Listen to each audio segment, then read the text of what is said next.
Hello दोस्तों, मैं धीरज स्वागत करता हूं आपका एग्जाम स्टडी विद संगीता में। दोस्तों, आज के इस नई वीडियो से हम शुरू करने वाले हैं स्टैटिक जीके की प्रश्नों की श्रृंखला। दोस्तों, आप सभी की बहुत ज़्यादा ही डिमांड आई थी, इसलिए मैंने इस सीरीज को शुरू किया है। दोस्तों, इस सीरीज में हम लगभग 2000 स्टैटिक जीके के प्रश्नों को कंप्लीट करेंगे। दोस्तों, हम हर सेट पेपर में टॉप 40 क्वेश्चन को कवर करेंगे। याद रखिएगा, मैं आपको एक्स्ट्रा फैक्ट के साथ इनको कवर कराऊंगा, यानी कि हम लगभग 80 से 100% इस सेट पेपर में कवर करेंगे। दोस्तों, यदि आपको ये वीडियो अच्छा लगे, हेल्पफुल लगे, तो प्लीज़ वीडियो को लाइक और शेयर जरूर कीजिएगा। और यदि अब तक आपने हमारे चैनल को सब्सक्राइब नहीं किया है तो प्लीज़ चैनल को सब्सक्राइब जरूर कीजिएगा, जिससे कि आपको मेरे आने वाले नए वीडियो का नोटिफिकेशन टाइम पर मिलता रहे। और दोस्तों, सारे ही क्वेश्चन मैंने इंपॉर्टेंट और सिलेक्टेड लिए हैं, जो कि प्रतियोगिता परीक्षा में बार बार पूछे जाते हैं। आप किसी भी लेवल की एग्जाम की तैयारी कर रहे हो, चाहे वो एसएससी हो, रेलवे हो, बैंक हो, ये सेट आपके लिए काफ़ी इंपॉर्टेंट साबित होगा। दोस्तों, यदि आपको इस सेट में कोई भी कमी नजर आए तो प्लीज़ मुझे कमेंट करके जरूर बताइएगा। मैं उस कमी को दूर करने की कोशिश जरूर करूंगा। चलिए दोस्तों, हम अपनी क्लास शुरू करते हैं। क्वेश्चन नंबर 1, इसरो ने अंतरिक्ष मिशन पर जाने वाले पहले अर्धमानव रोबोट का अनावरण किया, इसका नाम क्या है? दोस्तों, आपके 4 सेकंड शुरू होते हैं। इसका सही आंसर है दोस्तों ऑप्शन बी, यानी कि व्योम मित्र। मोस्ट इंपॉर्टेंट क्वेश्चन है, तो दोस्तों याद रखिएगा। इसके लिए मैं आपको कुछ इंपॉर्टेंट फैक्ट बताता हूं। यह एक रोबोट है और दोस्तों, रोबोट अंतरिक्ष यात्रियों के साथ बातचीत करने, उन्हें पहचानने तथा उनके प्रश्नों का जवाब देने में सक्षम है। और आप यहां से जरूर याद रखिएगा, इसे बनाया किसने है? इसे बनाया है दोस्तों इसरो ने। तो यहां से मोस्ट इंपॉर्टेंट हो जाता है इसरो का फुल फॉर्म। इसरो का फुल फॉर्म है इंडियन स्पेस रिसर्च ऑर्गेनाइजेशन। अगला क्वेश्चन कर लेते हैं। क्वेश्चन नंबर 2, हंटर आयोग संबंधित है। इसका सही आंसर है दोस्तों ऑप्शन ए, यानी कि जलियांवाला बाग हत्याकांड से। इंपॉर्टेंट क्वेश्चन दोस्तों, एग्जाम में पूछा भी गया है।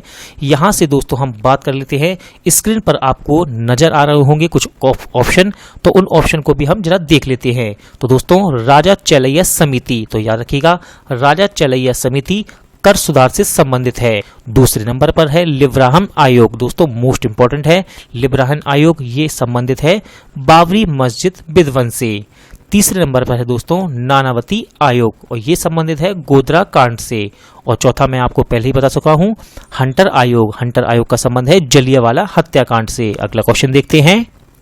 मोस्ट इंपॉर्टेंट क्वेश्चन, कैटरीना सकेलरोपोली किस देश की पहली महिला राष्ट्रपति बनी है?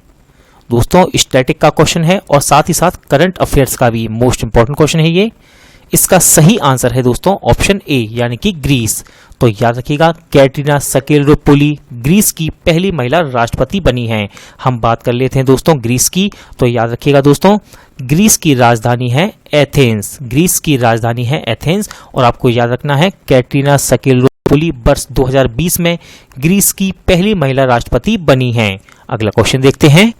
Important question, Bharat Ratna Atal Bihari Vajpayee stadium कहां स्थित है? तो इस क्वेश्चन का सही आंसर है दोस्तों लखनऊ में, यानी कि ऑप्शन बी। तो याद रखिएगा दोस्तों, भारत रत्न अटल बिहारी वाजपेयी स्टेडियम कहां स्थित है? लखनऊ में। यहां से मोस्ट इंपॉर्टेंट फैक्ट मैं आपको बताता हूं दोस्तों, याद रखिएगा। इसका पूर्व नाम, यानी कि भारत रत्न अटल बिहारी वाजपेयी स्टेडियम का पूर्व नाम है एकाना क्रिकेट स्टेडियम, और ये दोस्तों लखनऊ में स्थित है। तो याद रखिएगा, लखनऊ गोमती नदी के किनारे बसा हुआ है। इंपॉर्टेंट क्वेश्चन यहां से बनता है कि लखनऊ किस नदी के किनारे बसा हुआ है? तो लखनऊ गोमती नदी के किनारे बसा हुआ है। अगला क्वेश्चन देखते हैं। क्वेश्चन नंबर 5, यूपीआई भुगतान सुविधा देने वाला देश का पहला टेलीकॉम ऑपरेटर कौन बना है?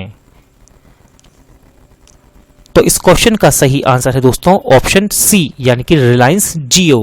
दोस्तों, याद रखिएगा, यहां से आपके लिए इंपॉर्टेंट फैक्ट बनता है। याद रखिएगा, जियो ने यह सुविधा अपने वॉलेट ऐप जियो मनी की बजाय माई जियो ऐप पर लॉन्च की है।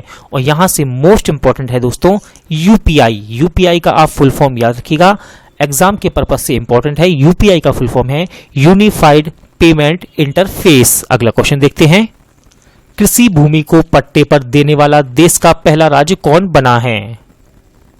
तो इस क्वेश्चन का सही आंसर है दोस्तों ऑप्शन डी, यानी कि उत्तराखंड। तो याद रखिएगा, कृषि भूमि को पट्टे पर देने वाला देश का पहला राज्य है उत्तराखंड। दोस्तों यहां से याद रखिएगा आप, किसानों द्वारा 30 साल के लिए भूमि को लीज पर दिया जा सकता है और किसानों को उनकी जमीन का किराया भी मिलेगा। कोई भी संस्था, कोई भी कंपनी, फर्म, एनजीओ 30 साल के लिए कृषि भूमि को पट्टे पर ले सकती है। क्वेश्चन नंबर 7, हिडनबर्ग रेखा किन देशों के बीच स्थित है? तो इस क्वेश्चन का सही आंसर है दोस्तों जर्मनी व पोलैंड, यानी कि ऑप्शन सी। दोस्तों हम बात कर लेते हैं ऑप्शन में जितने भी नाम लिखे हुए हैं इन्हें भी एक बार देख लेते हैं। तो याद रखिएगा मैनरहीन रेखा, तो याद रखिएगा मैनरहीन रेखा स्थित है रूस व फिनलैंड के बीच। अगली है दोस्तों मैगिनोट, इंपॉर्टेंट है, और ये स्थित है फ्रांस व जर्मनी के बीच। और सबसे ज्यादा इंपॉर्टेंट है दोस्तों एग्जाम के लिए मैकमोहन रेखा। तो दोस्तों मैकमोहन रेखा भारत व चीन के बीच स्थित है और मैंने अभी आपको हिडनबर्ग करा ही दी है। तो हिडनबर्ग रेखा स्थित है जर्मनी व पोलैंड के बीच। अगला क्वेश्चन देखते हैं, इंपॉर्टेंट क्वेश्चन, किस देश में पहले गांधी सम्मेलन केंद्र का शुभारंभ किया गया था? तो इस क्वेश्चन का सही आंसर है दोस्तों नाइजर, यानी कि ऑप्शन ए। तो दोस्तों भारत द्वारा स्थापित पहले महात्मा गांधी सम्मेलन केंद्र का शुभारंभ कहां किया? नाइजर में। और दोस्तों आप याद रखिएगा नाइजर की राजधानी है दोस्तों नियामी। क्या है? नियामी। अगला क्वेश्चन देखते हैं, लाल क्रांति संबंधित है, इसका सही आंसर है दोस्तों ऑप्शन ए, यानी कि टमाटर से। अगला क्वेश्चन करते हैं, इंपॉर्टेंट क्वेश्चन दोस्तों, मानव शरीर में डेल्टॉइड मांसपेशियां आप कहां पाएंगे? इस क्वेश्चन का सही आंसर है दोस्तों कंधे में, यानी कि ऑप्शन ए। इंपॉर्टेंट क्वेश्चन दोस्तों, दिल्ली का पहला रज्जुकर्षण सेतु कौन सा है? इस क्वेश्चन का सही आंसर है दोस्तों सिग्नेचर ब्रिज, यानी कि ऑप्शन बी। तो याद रखिएगा दिल्ली का पहला रज्जुकर्षण सेतु कौन सा है? Signature bridge. दोस्तों ऑप्शन में आपको नजर आ रहा होगा डेपो रिजियो ब्रिज, हम इसके बारे में भी जरूर देखेंगे, इंपॉर्टेंट है। तो पहले बात करते हैं दोस्तों हम सिग्नेचर ब्रिज की। तो याद रखिएगा सिग्नेचर ब्रिज यह दिल्ली और उत्तर प्रदेश के औद्योगिक क्षेत्र गाजियाबाद स्थित ट्रॉनिक सिटी को जोड़ता है। अब हम बात करते हैं डेपो रिजो ब्रिज की। तो दोस्तों याद रखिएगा ये मोस्ट इंपॉर्टेंट है, 2020 में से बनाया गया है। ये अरुणाचल प्रदेश में सुबनसिरी जिले में है। कहां?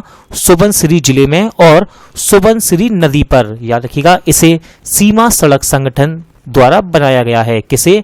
डेपो रिजो ब्रिज को। डेपो रिजो ब्रिज कहां है? ये अरुणाचल प्रदेश में। और सिग्नेचर ब्रिज कहां है? नई दिल्ली में। अगला क्वेश्चन देखते हैं, मोस्ट इंपॉर्टेंट क्वेश्चन दोस्तों, multiplayer online mobile game PUBG का फुल फॉर्म क्या है? तो इस क्वेश्चन का सही आंसर है दोस्तों प्लेयर अननोन्स बैटल ग्राउंड्स, यानी कि ऑप्शन ए। काफी इंटरेस्टिंग और अच्छा क्वेश्चन दोस्तों, याद रखिएगा पबजी का फुल फॉर्म है प्लेयर अननोन्स बैटल ग्राउंड्स। अगला क्वेश्चन देखते हैं, विजय घाट किसका समाधि स्थल है?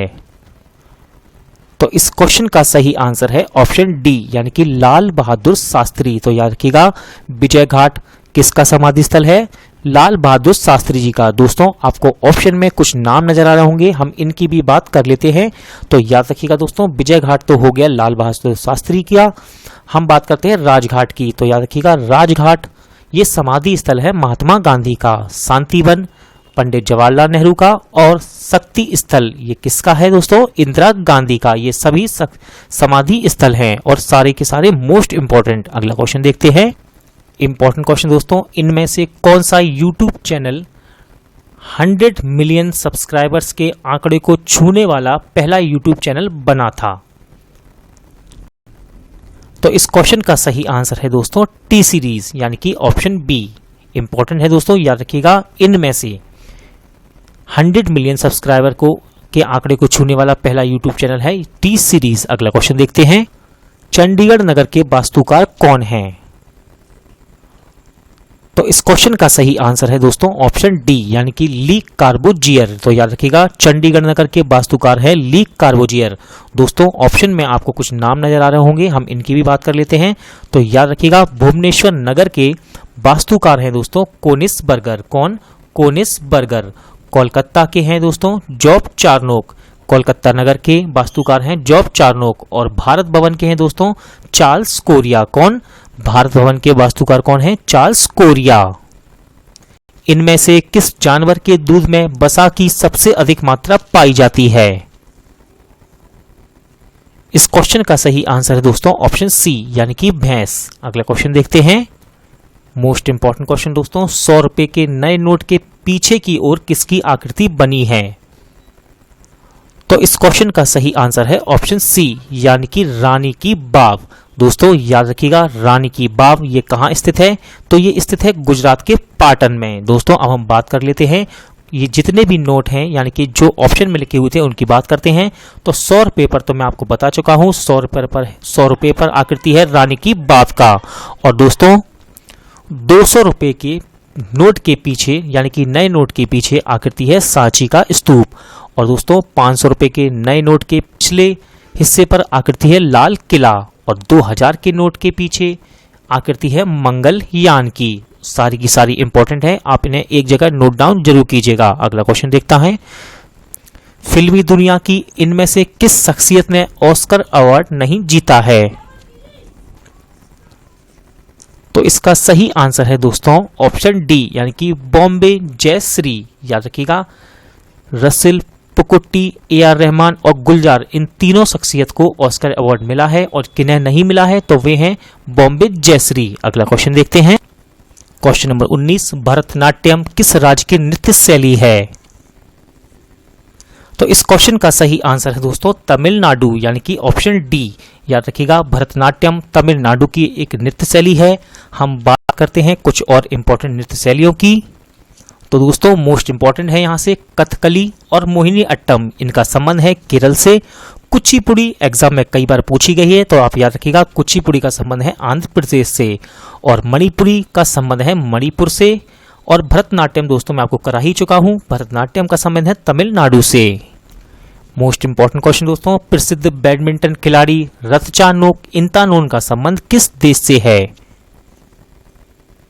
तो इस क्वेश्चन का सही आंसर है दोस्तों थाईलैंड। तो आप याद रखिएगा ये थाईलैंड की हैं रथचानोक इंतानोन। लुफ्थहांसा किस देश की विमान सेवा है? इस क्वेश्चन का सही आंसर है दोस्तों जर्मनी यानी कि ऑप्शन बी। याद रखिएगा दोस्तों लुफ्थहांसा किस देश की विमान सेवा है? तो इसका सही आंसर है जर्मनी। अगला क्वेश्चन देखते हैं, मोस्ट इंपॉर्टेंट क्वेश्चन दोस्तों, डीआरडीओ की स्थापना कब हुई थी? तो इस क्वेश्चन का सही आंसर है ऑप्शन सी यानी कि 1958। दोस्तों मोस्ट इंपॉर्टेंट क्वेश्चन यहां से बनते हैं डीआरडीओ से, इसलिए हम इसके बारे में और भी डिटेल देख लेते हैं। सबसे पहले दोस्तों आप याद रखिएगा डीआरडीओ का फुल फॉर्म, तो इसका फुल फॉर्म है defence research and development organisation. दोस्तों एग्जाम में ये पूछा भी गया है। और याद रखिएगा इसका मुख्यालय है नई दिल्ली में स्थित। और इसकी स्थापना मैं आपको बता ही चुका हूं, इसकी स्थापना 1958 में की गई। मोस्ट इंपॉर्टेंट क्वेश्चन दोस्तों, जिम कॉर्बेट राष्ट्रीय उद्यान किस राज्य में स्थित है? तो इस क्वेश्चन का सही आंसर है दोस्तों उत्तराखंड यानी कि ऑप्शन सी। याद रखिएगा जिम कॉर्बेट राष्ट्रीय उद्यान उत्तराखंड में स्थित है। और दोस्तों यहां से कुछ मोस्ट इंपॉर्टेंट फैक्ट हैं जो कि एग्जाम में पूछे जाते हैं, तो हम उन्हें भी देख लेते हैं। तो दोस्तों याद रखिएगा जिम कॉर्बेट राष्ट्रीय उद्यान का पुराना नाम एग्जाम में पूछा जाता है। इसका पुराना नाम है हेली नेशनल पार्क। और यहां से दोस्तों बहती है रामगंगा नदी। कौन सी नदी? रामगंगा नदी।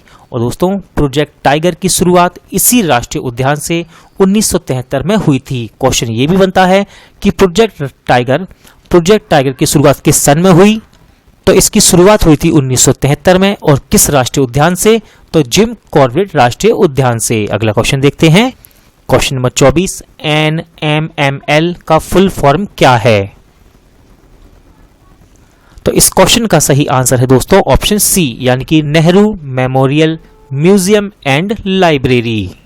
याद रखिएगा दोस्तों NMML का फुल फॉर्म है Nehru memorial museum and library. और याद रखिएगा इसका मुख्यालय कहाँ है? तो दोस्तों इसका मुख्यालय नई दिल्ली में स्थित है।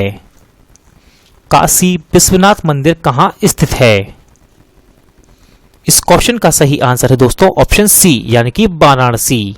अगला क्वेश्चन देखते हैं, मोस्ट इंपॉर्टेंट क्वेश्चन दोस्तों, ZSI का फुल फॉर्म क्या है? इस क्वेश्चन का सही आंसर है दोस्तों ऑप्शन बी, यानी कि जूलॉजिकल सर्वे ऑफ इंडिया। याद रखिएगा, ZSI का फुल फॉर्म है जूलॉजिकल सर्वे ऑफ इंडिया। दोस्तों याद रखिएगा, एग्जाम में यदि आपसे इसका मुख्यालय पूछता है तो याद रखिएगा इसका मुख्यालय है कोलकाता में। और यहां से एक मोस्ट इंपॉर्टेंट फैक्ट ये है दोस्तों कि भारत के उड़ीसा में सांप जिसका नाम है ईल, सांप ईल की नई प्रजाति ZSI ने ही खोजी है। इंपॉर्टेंट क्वेश्चन दोस्तों, अगरतला हवाई अड्डे का नया नाम क्या रखा गया है?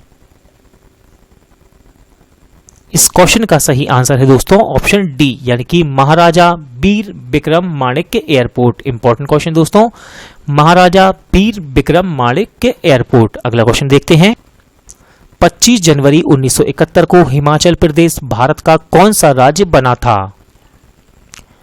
तो इस क्वेश्चन का सही आंसर है दोस्तों ऑप्शन बी, यानी कि 18वां राज्य। दोस्तों यहां से कुछ इंपॉर्टेंट फैक्ट हैं जो कि एग्जाम के पर्पज से इंपॉर्टेंट हैं, तो आप याद रखिएगा 25 जनवरी 1971 को हिमाचल प्रदेश भारत का 28वां राज्य बना था। दोस्तों यहां से एक मोस्ट इंपॉर्टेंट क्वेश्चन बनता है कि रोहिला राष्ट्रीय उद्यान कहां स्थित है? तो याद रखिएगा, रोहिला राष्ट्रीय उद्यान हिमाचल प्रदेश में स्थित है और यह अभ्यारण्य यानी कि उद्यान कस्तूरी हिरण के लिए बहुत ही ज्यादा प्रसिद्ध है। दोस्तों यहां से आपको याद रखना है कुछ इंपॉर्टेंट पर्वतीय नगर जैसे कि शिमला, कसौली, सोलन, कुल्लू घाटी, मंडी और डलहौजी, जो कि उत्तराखंड में आते हैं। और उत्तराखंड के दोस्तों पूछे जाने वाले सबसे ज्यादा पूछे जाने वाले लोक नृत्य हैं छपेली और नाटी। याद रखिएगा, छपेली और नाटी। अगला क्वेश्चन देखते हैं दोस्तों, आई एम एक्सट्रीमली सॉरी, मैं बोलने में मिस्टेक कर गया, मैं 28वां नहीं 18वां राज्य है लिखा, बिल्कुल सही लिखा हुआ है। 25 जनवरी 1971 को हिमाचल प्रदेश भारत का 18वां राज्य बना। कौन सा 18वां? 28वां मैंने बोला, उसके लिए सॉरी। अगला क्वेश्चन देखते हैं, अर्जुन पुरस्कार दिया जाता है। इसका सही आंसर है दोस्तों ऑप्शन ए, यानी कि खेल के क्षेत्र में। तो याद रखिएगा इंपॉर्टेंट क्वेश्चन यहां से बनता है कि अर्जुन पुरस्कार की शुरुआत कब हुई थी? तो दोस्तों अर्जुन पुरस्कार की शुरुआत हुई थी 1961 में। याद रखिएगा, अर्जुन पुरस्कार खिलाड़ियों को दिया जाने वाला एक पुरस्कार है जो भारत सरकार द्वारा खेल के क्षेत्र में उत्कृष्ट प्रदर्शन के लिए दिया जाता है। और यहां से आप जरूर याद रखिएगा इसकी शुरुआत हुई 1961 में। अगला क्वेश्चन देखते हैं, अभिनव बिंद्रा किस राज्य से हैं? इस क्वेश्चन का सही आंसर है दोस्तों उत्तराखंड, यानी कि ऑप्शन डी। इंपॉर्टेंट क्वेश्चन दोस्तों, सुपर मॉम के नाम से किस प्रसिद्ध खिलाड़ी को जाना जाता है? इस क्वेश्चन का सही आंसर है दोस्तों ऑप्शन सी, यानी कि मैरी कॉम। दोस्तों यहां आपको ऑप्शन में कुछ नाम नजर आ रहे होंगे, तो यहां से आपके लिए मोस्ट इंपॉर्टेंट क्वेश्चन मैं आपके लिए लेकर आया हूं। याद रखिएगा दोस्तों, हिमा दास को ढींग एक्सप्रेस के नाम से जाना जाता है। और क्यों कहते हैं इन्हें ढींग एक्सप्रेस? तो याद रखिएगा ये असम में जो इनका गांव है उस गांव का नाम ढींग है। क्या? ढींग, इसलिए इन्हें ढींग एक्सप्रेस कहा जाता है। दूसरे नंबर पर है दोस्तों पीटी ऊषा। याद रखिएगा इन्हें कहते हैं उड़न परी, ये उड़न परी के नाम से प्रसिद्ध हैं। दोस्तों यहां से इंपॉर्टेंट क्वेश्चन बनता है कि पीटी ऊषा की आत्मकथा का नाम क्या है? तो याद रखिएगा पीटी ऊषा की आत्मकथा का नाम है गोल्डन गर्ल। और दोस्तों ये केरल की है। बात करते हैं मैरी कॉम की, जो कि मैं आपको बता चुका हूं सुपर मॉम के नाम से प्रसिद्ध हैं, लेकिन इनका राज्य आपको याद रखना है, इनका राज्य है मणिपुर। और दोस्तों सानिया मिर्जा ऑप्शन में थी, तो यहां से क्वेश्चन मैंने लिया है कि सानिया मिर्जा की आत्मकथा क्या है, इंपॉर्टेंट है। तो सानिया मिर्जा की आत्मकथा का नाम है एस अगेंस्ट ऑड्स। काला झंडा किसका प्रतीक है? इसका सही आंसर है दोस्तों विरोध का, यानी कि ऑप्शन ए। दोस्तों ऑप्शन में आपको स्क्रीन पे आपको ऑप्शन नजर आ रहे होंगे, हम इनकी भी बात कर लेते हैं। लाल प्रकाश दोस्तों खतरे का प्रतीक है। सफेद झंडा संधि या समर्पण का, एग्जाम में पूछे जाते हैं ये क्वेश्चन। और लाल रेड क्रॉस ये है डॉक्टरी सहायता का प्रतीक। आसियान का मुख्यालय कहां स्थित है? इसका सही आंसर है दोस्तों जकार्ता, यानी कि ऑप्शन डी। दोस्तों ऑप्शन के हिसाब से मैं आपको कुछ और इंपॉर्टेंट फैक्ट बताता हूं। पहले हम देखते हैं आसियान, इसका मुख्यालय है जकार्ता में। दोस्तों आसियान का फुल फॉर्म है association of south east Asian nation, Hindi में कहें दक्षिण पूर्वी एशियाई राष्ट्रों का संघ। और दोस्तों याद रखिएगा यहाँ से कुछ इंपॉर्टेंट पूछे जाने वाले क्वेश्चन, एमनेस्टी इंटरनेशनल का मुख्यालय ये कहाँ है, तो ये स्थित है लंदन में। एशियाई विकास बैंक यानी कि एडीबी, एशियाई विकास बैंक का मुख्यालय मनीला में स्थित है। और दोस्तों नाटो, एग्जाम में पूछा जाने वाला क्वेश्चन है, नाटो का मुख्यालय है ब्रुसेल्स में स्थित। अगला क्वेश्चन देखते हैं, सिग्नेचर ब्रिज का उद्घाटन कब किया गया? इस क्वेश्चन का सही आंसर है दोस्तों ऑप्शन सी, यानी कि 4 नवंबर 2018 को। और मैंने अभी आपको क्वेश्चन करवाया भी था कि सिग्नेचर ब्रिज कहाँ है, तो याद रखिएगा ये दिल्ली का पहला रज्जुकर्षण सेतु है, यानी कि रस्सियों से बना हुआ सेतु। अफगानिस्तान की मुद्रा क्या है? इसका सही आंसर है दोस्तों अफगानी, यानी कि ऑप्शन डी। दोस्तों आपको ऑप्शन में कुछ मुद्राएं नजर आ रही होंगी, तो हम इनकी भी बात कर लेते हैं। दोस्तों इजराइल की मुद्रा का नाम है न्यू शेकले। दोस्तों इंपॉर्टेंट है ये, इसलिए मैंने इसको ऑप्शन में जानबूझकर डाला। याद रखिएगा इजराइल की मुद्रा है न्यू शेकेले। बांग्लादेश की मुद्रा है टका, मलेशिया की है रिंगिट, और अफगानिस्तान की हम कर चुके हैं, अफगानिस्तान की है अफगानी। पीवी सिंधु का संबंध किस खेल से है? इसका सही आंसर है दोस्तों ऑप्शन बी, यानी कि बैडमिंटन। दोस्तों क्वेश्चन जरूर आपको इजी लग रहा होगा, लेकिन इसके फैक्ट मोस्ट इंपॉर्टेंट है। हम पीवी सिंधु की बात करते हैं। सबसे पहले आप याद रखिएगा पीवी सिंधु का पूरा नाम, इनका पूरा नाम है पुसरल्ला वेंकट सिंधु। और दोस्तों ये बैडमिंटन प्लेयर हैं, याद रखिएगा पीवी सिंधु विश्व बैडमिंटन चैंपियनशिप 2019 BWF जीतने वाली पहली भारतीय महिला हैं। और याद रखिएगा इन्हें 2013 में अर्जुन पुरस्कार से सम्मानित किया गया था। अफगानिस्तान की राजधानी क्या है? इसका सही आंसर है दोस्तों काबुल, यानी कि ऑप्शन सी। प्रयाग को किस उपनाम से जाना जाता है? इसका सही आंसर है दोस्तों ऑप्शन सी, यानी कि ईश्वर का निवास स्थान। दोस्तों आपको ऑप्शन में कुछ नाम नजर आ रहे होंगे, हम इनकी भी बात कर लेते हैं। सोया प्रदेश, दोस्तों सोया प्रदेश किसे कहते हैं? मध्य प्रदेश को। और त्योहारों का नगर, इंपॉर्टेंट क्वेश्चन है, त्योहारों का नगर कहा जाता है मदुरै को। मंदिर व घाटों के नगर से किसे जाना जाता है? वाराणसी को। कर्मा पर्व किस राज्य में मनाया जाता है? इसका सही आंसर है दोस्तों बिहार, यानी कि ऑप्शन डी। इंपॉर्टेंट क्वेश्चन दोस्तों, इलाहाबाद का नया नाम क्या रखा गया है? इसका सही आंसर है ऑप्शन बी, यानी कि प्रयागराज। याद रखिएगा मोस्ट इंपॉर्टेंट क्वेश्चन ये, इलाहाबाद का नया नाम रखा गया है प्रयागराज। दोस्तों आपके लिए एक मोस्ट इंपॉर्टेंट इंफॉर्मेशन, आप किसी भी एग्जाम की तैयारी कर रहे हैं और अगर आपको स्टैटिक जीके की ज़रूरत है, तो मैंने एक 1000 स्टैटिक जीके का, यानी कि 1000 स्टैटिक जीके क्वेश्चन का एक वीडियो अपलोड किया है, जिसमें मैंने लगभग 52 टॉपिक कवर किए हैं, जो कि हर एक एग्जाम के लिए इंपॉर्टेंट होते हैं। आप उसे प्लेलिस्ट में जाकर देख सकते हैं, और साथ ही साथ मैं उस वीडियो का लिंक डिस्क्रिप्शन बॉक्स में भी डाल दूंगा। दोस्तों आप इस वीडियो को लगातार देखें, बार बार देखें, आपका स्टैटिक दिन पर दिन अच्छा होता जाएगा। चलिए दोस्तों आज का वीडियो यहीं एंड होता है। उम्मीद करता हूं कि आपको ये वीडियो पसंद आया होगा, अच्छा लगा होगा। अगर आपको ये वीडियो अच्छा लगा हो तो प्लीज़ वीडियो को लाइक और शेयर जरूर कीजिएगा, और अगर अब तक आपने चैनल को सब्सक्राइब नहीं किया है तो प्लीज़ चैनल को सब्सक्राइब जरूर कीजिएगा, जिससे कि आपको मेरे आने वाले नए वीडियो का नोटिफिकेशन टाइम पर मिलता रहे। चलिए दोस्तों पूरा वीडियो देखने के लिए थैंक यू। अब मिलते हैं नेक्स्ट वीडियो में।